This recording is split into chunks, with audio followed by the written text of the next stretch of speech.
Hey, welcome back to my YouTube channel. For today, we're going to be doing a vacation set for my client. This was actually a first time client.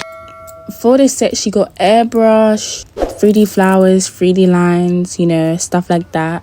This set came out so cute. For this video, I'm going to be talking about how to gain clientele. Even if you're a beginner nail tech, a pro nail tech, I don't know how to explain it. But if, it doesn't matter what stage you're in, you can always struggle with gaining new clients. I'm going to be talking about how to gain clients, since this month of July is my first proper booked out month. So we're going to start off with deals. So I tend to do quite a lot of deals, and I'm now realizing I need to stop doing that. But at the beginning, I felt like doing deals was a way to build my clientele. As I only started my business up last year, it's really hard to gain clients. So what I did was, when summertime of 2024 came around, I said, you know what, let me do a summer deal and see what happens. So I did a summer deal, and guys, the clients were rolling in. When I told you I was getting booked up for July, I was like, wait, I'm kind of scared. And at the same time, I was a bit excited because okay, cool, I'm practicing how to do nails and all this stuff. But then at the same time, I'm still kind of a beginner nail tech, so I was really nervous. And I'm not particularly proud of the nails I did. They weren't bad, but obviously you improve and you get better. And looking back at those nails is ew. So with my deal, I actually had quite a lot of people flowing in. And sometimes I would get a bit nervous for the next month, especially if I have a deal going, yeah. It makes me so nervous for the next month, because are people just booking me for the deal? And when I put out the deal for July, August, it wasn't bad, but it was more slow because people's coming to you for the deal. They're not necessarily coming to you because they love your work. They're just coming to you because the nails are cheap. And that's one disadvantage about doing deals. People is only going to come to you because you're doing a deal. They're not going to come to you because they really love and admire your work. If a client comes and says, oh, I just love your work so much, that's why I booked, don't listen to them. They're literally sitting in your chair because of your deal. They're not sitting in your chair because they might love your work, because just because you're doing a deal doesn't mean people's going to book you. But they obviously might love your work to a certain extent, but that's not the main reason why they're sitting in your chair. That's why I don't like doing deals, because they're not going to become a regular client. They're just going to be a client that's going to be in your chair every time you do a deal. As of right now, I have a deal going on for June and July. And when I tell you I'm never doing a deal again, I don't care who doesn't book me, who books me, I'm not doing another deal. Because what? Cheap nails, no. I can't do it again. This is actually bad. I need to raise my prices and do a deal to where people that I want, can come in and book me. Because I'll have people that's talking about budgets.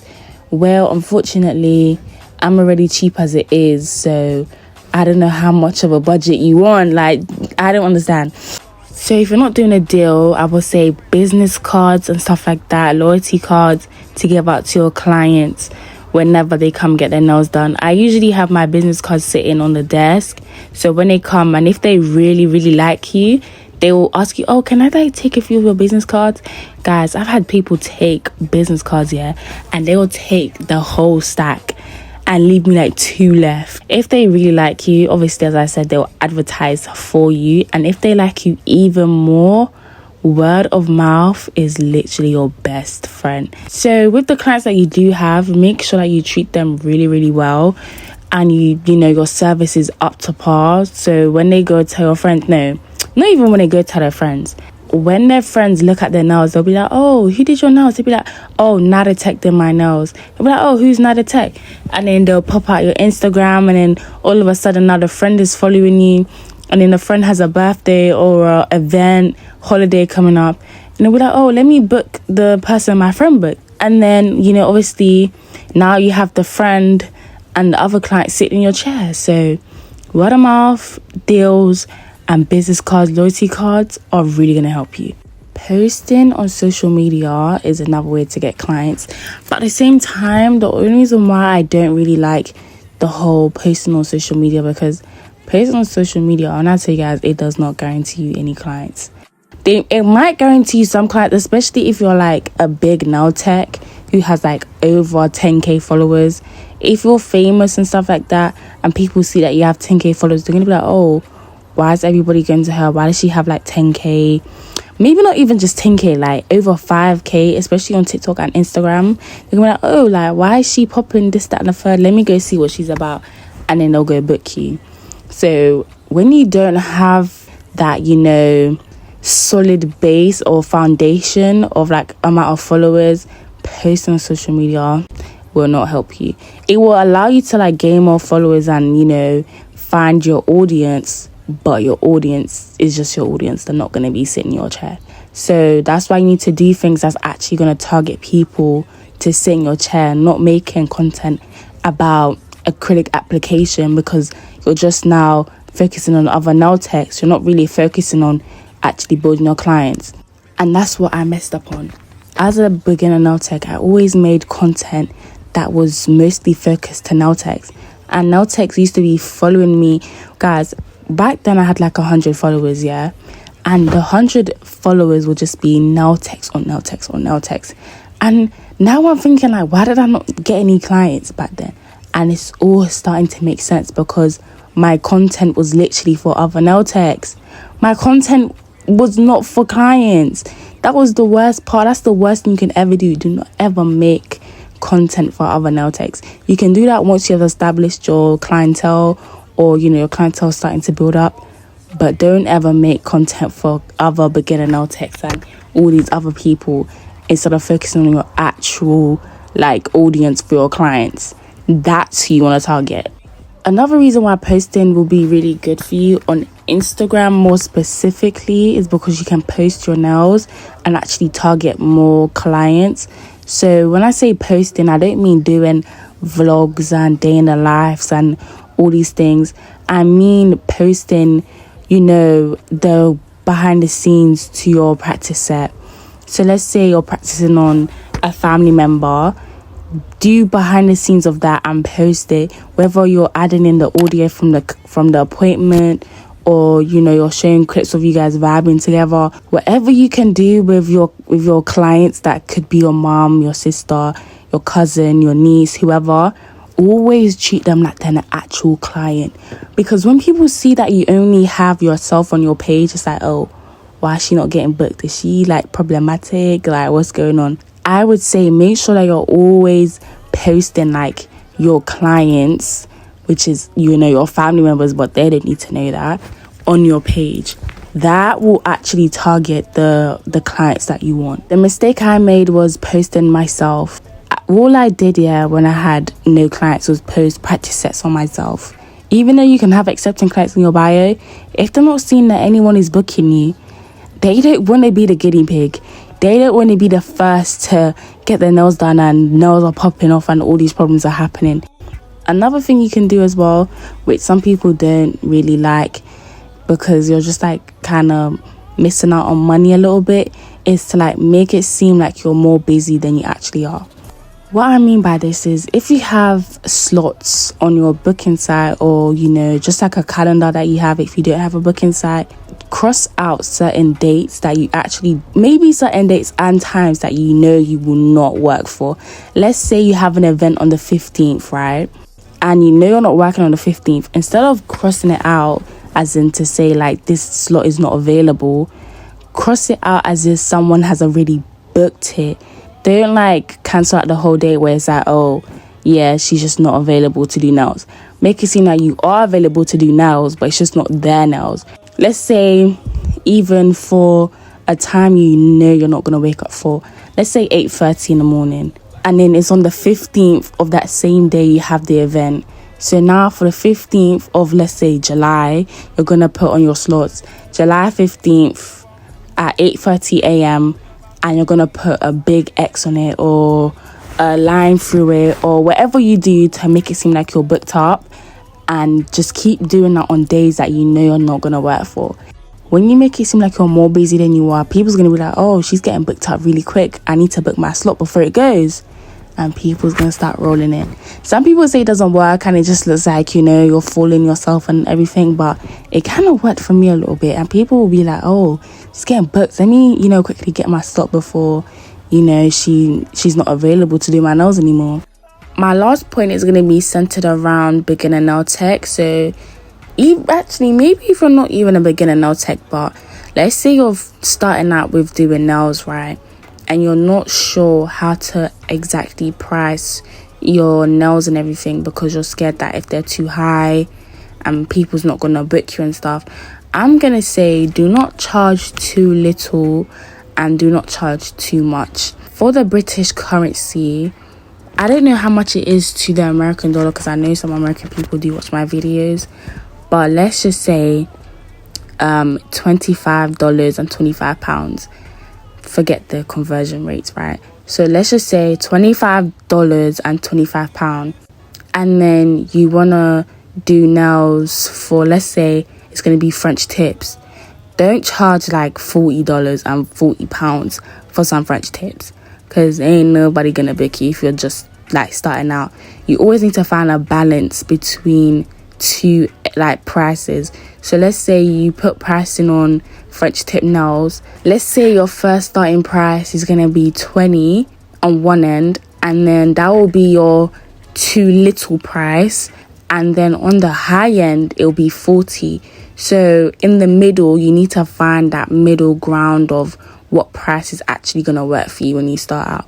That will be a good way to help you, you know, set out your pricing, because not everybody knows exactly how to like do their pricing for when they just start out, as I have seen a lot of people who just start out and their prices are ridiculous. But a good way to help you with that as well is somewhat like a deal, which brings me back to my first point, but it will be like all sets are $35 or £35. And that's what I did actually when I first started out. I had a set price for all nail sets, and that'll be a good way to actually draw in some people. But as I said in the beginning of the video, don't try to do too much of those, because you have a lot of problematic, you know, clients and stuff. But even if it won't be like all sets 35, you can do 10% off, 15% off your first set with me. That'll be a good way as well to draw in, you know, clients, because it'll be like, oh, 15% off, 10% off, let me get to booking. So that'll be a good way too. And I feel like that'll actually help out a lot of people who struggle with pricing in the beginning, because they'll be like, oh, I'm scared that this is going to be too high. But then if it has a set price for all, you know, nail sets, or if it's like 10% off, it's like, okay, so I'm getting money off my set, so I'm actually saving instead of, you know, losing out on money. So that's actually a really, really good way. And I'm going to take that advice when I don't do my deals. I'm just going to do like a certain amount of percent off. I've been doing nail deals for so long. I just feel like it's time to give up the deals.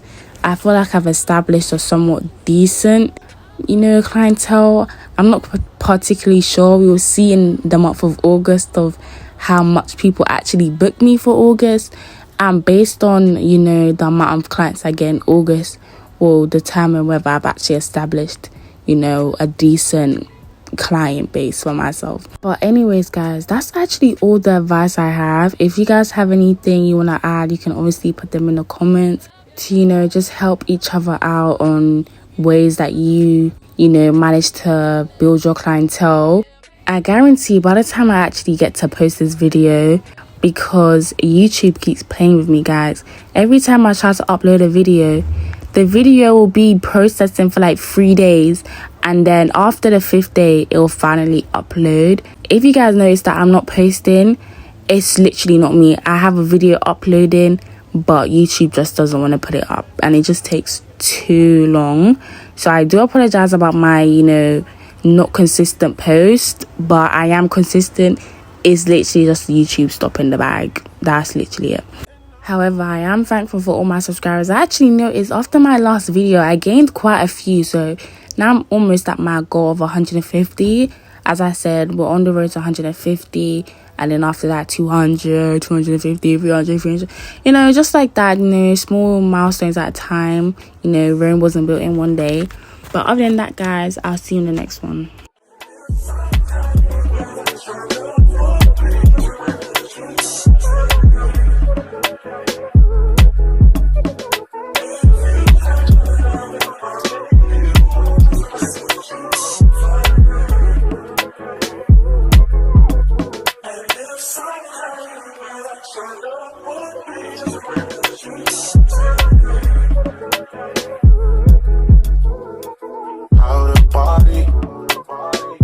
That's how I feel when I'm around you, shorty.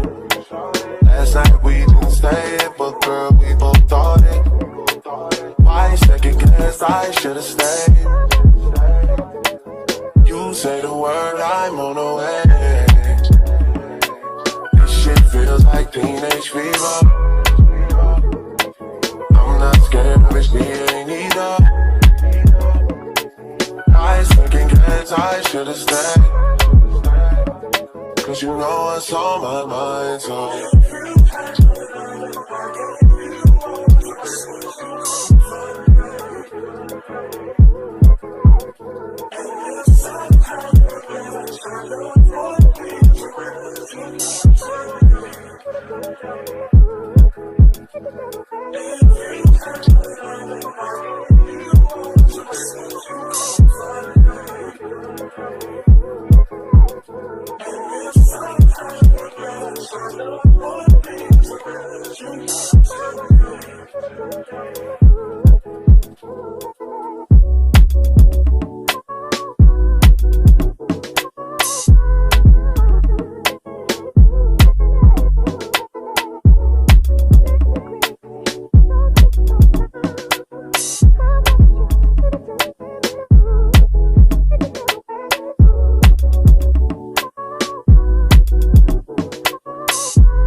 I double the bed, my money stretch from south to the west. Lawyers the best, get home with a check. He done fucked up, put some dough on his head. Kept me knocked down, left the nut on the leg. Running catch up like a motherfucking tread. Yeah, nigga fucked up tryna hide the drum on the stick on the side of switch. Call up a little pretty vibe, pull up and let her massage the dick. All that you knew ride, we whipping and swerving all kind of shit. Whipping and running, my little niggas pulling a gun and they hit when they trying to hit. I started running, we shooting rats right in their stomachs and leave them inside. Ain't nothing funny when you got a bread on the onion, don't look like you frying the bread. Hit her on Sunday, she still wanna ask me for money, she gon' end up dying. Got me some hundreds and say gotta keep it 100 cause these niggas counterfeit. We had a long sex, good pussy bitch off a bowl of cracks.